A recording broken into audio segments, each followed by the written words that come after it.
নমস্কার বন্ধুরা, আশা করি আপনারা সবাই ভালো আছেন। প্রিয়াস কুকিং ব্লগে আবারও একটি নতুন রেসিপিতে আপনাদের সবাইকে স্বাগত জানাই। আজকে আমি আপনাদের সঙ্গে সুজির একটি দারুণ সুস্বাদু রেসিপি শেয়ার করব। এটা খেতে ভীষণই টেস্টি হয় আর চট জলদি রেসিপিটা হয়ে যায়। আশা করি আজকের রেসিপি আপনাদের ভালো লাগবে। তো চলুন আজকের সম্পূর্ণ রেসিপিটি দেখে নেওয়া যাক।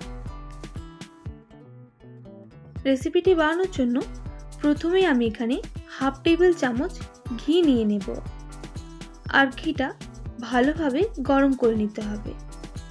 তো দেখুন বন্ধুরা, ঘিটা ভালোভাবে গরম হয়ে গেলে দিয়ে দেব 4 টেবিল চামচ চিনি। এবার চিনিটা ভালোভাবে গলিয়ে নিতে হবে।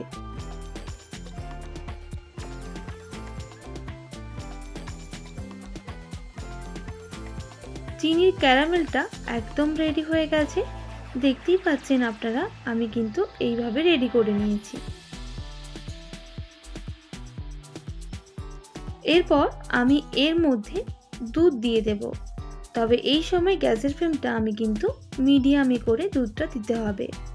আমি এখানে 500 গ্রামের মতো দুধ ব্যবহার করেছি। এবার দুধের সাথে চিনির ক্যারামেলটা ভালোভাবে মিশিয়ে নিতে হবে। মিশিয়ে নেওয়ার পর আমি 3 থেকে 4 মিনিট এইভাবেই জাল করে নেব।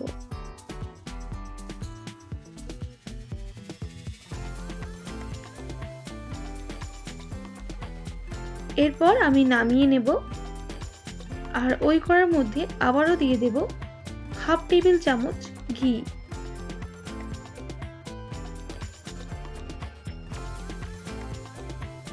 ঘিটা ভালোভাবে গলে গেলে দিয়ে দিতে হবে কাজু।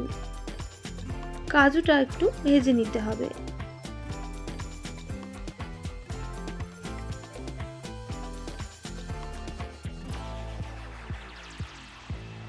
কাজুটা ভাজা হয়ে গেছে, এবার নামিয়ে নিতে হবে।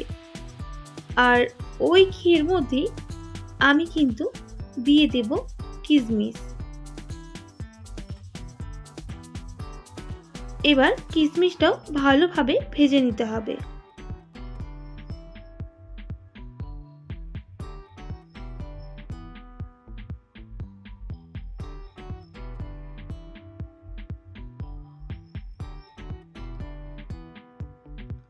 তো দেখুন বন্ধুরা, কিশমিশটাও কিন্তু ভালোভাবে ভাজা হয়ে গেছে। এবার নামিয়ে নেব।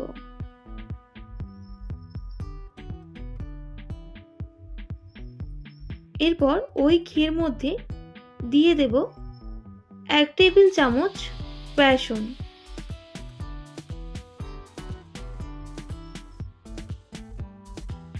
এবার ঘিয়ের সাথে বেসনটা ভালোভাবে ভেজে নিতে হবে, যতক্ষণ না বেসনের একটা কাঁচা গন্ধ থাকে সেটা চলে না যায়। তো দেখুন বন্ধুরা, বেসনটা ভালোভাবে ভাজা হয়ে গেছে। এবার 3টে এলাচ আমি ফাটিয়ে রেখেছিলাম সেটা দিয়ে দিলাম। এরপর দিয়ে দেব সুজি। আমি এখানে 1 বাটি মতো সুজি ব্যবহার করছি। এবার সুজিটা ভালোভাবে বেসনের সাথে মিশিয়ে নিতে হবে আর মিডিয়াম আঁচে সুজিটা ভেজে নিতে হবে।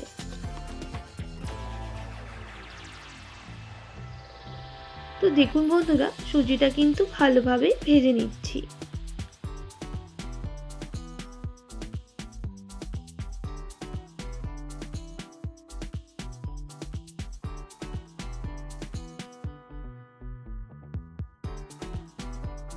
এইভাবে বেশ কিছুক্ষণ সুজি ভেজে নেওয়ার পর আমি এখানে দুধ অ্যাড করে দেব আর ভালো করে মেশাতে থাকবো, না হলে সুজির গটলা পাকিয়ে যেতে পারে। এইভাবে সুজিটা বেশ ভালোভাবে মিশিয়ে নিতে হবে।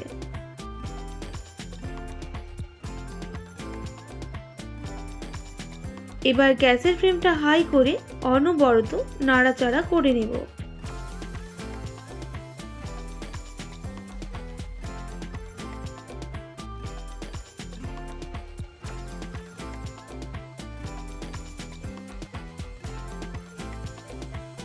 অনবরত নাড়াচাড়া করে নেওয়ার পর তো দেখুন বন্ধুরা এই রকম শুকনো হয়ে আসবে। আমি আরও 1 মিনিট মতো এইভাবেই নাড়াচাড়া করতে থাকবো। তো দেখুন বন্ধুরা কতটা শক্ত হয়ে এসেছে।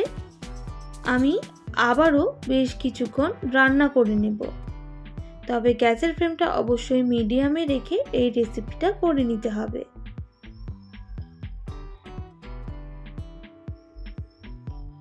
এই রকম সুজিগুলো হয়ে গেলে ড্রাই ফ্রুটসগুলো অ্যাড করে দেব। আপনারা চাইলে এখানে আমন্ড, পেস্তাও ব্যবহার করতে পারেন। আমি কাজু আর কিশমিশটাই দিলাম। আবারও সুজির সাথে ভালোভাবে ভেজে নিতে হবে।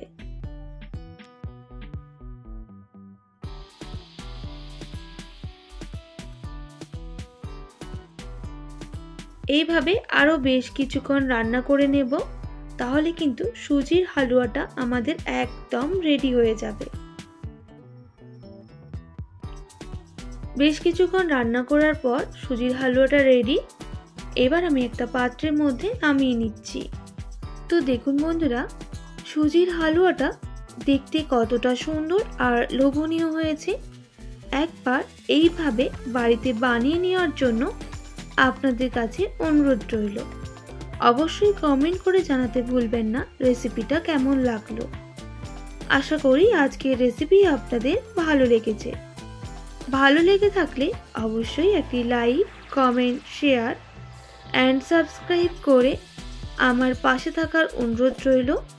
পাশে থাকা বেল আইকনটিও প্রেস করে দেবেন, তাহলে নিত্য নতুন রান্নার ভিডিওগুলি আপনাদের কাছে পৌঁছে যাবে। আর বন্ধুদের শেয়ার করতেও একদমই ভুলবেন না। যারা ফেসবুক পেজ থেকে দেখছেন অবশ্যই পেজটি ফলো করার অনুরোধ রইল। আজকের মতো এতটাই। আবারও নতুন কোনো রেসিপি নিয়ে দেখা হচ্ছে। আপনারা ভালো থাকবেন, সুস্থ থাকবেন। আর এতক্ষণ আমার ভিডিওটি দেখার জন্য অনেক অনেক ধন্যবাদ আপনাদের সবাইকে।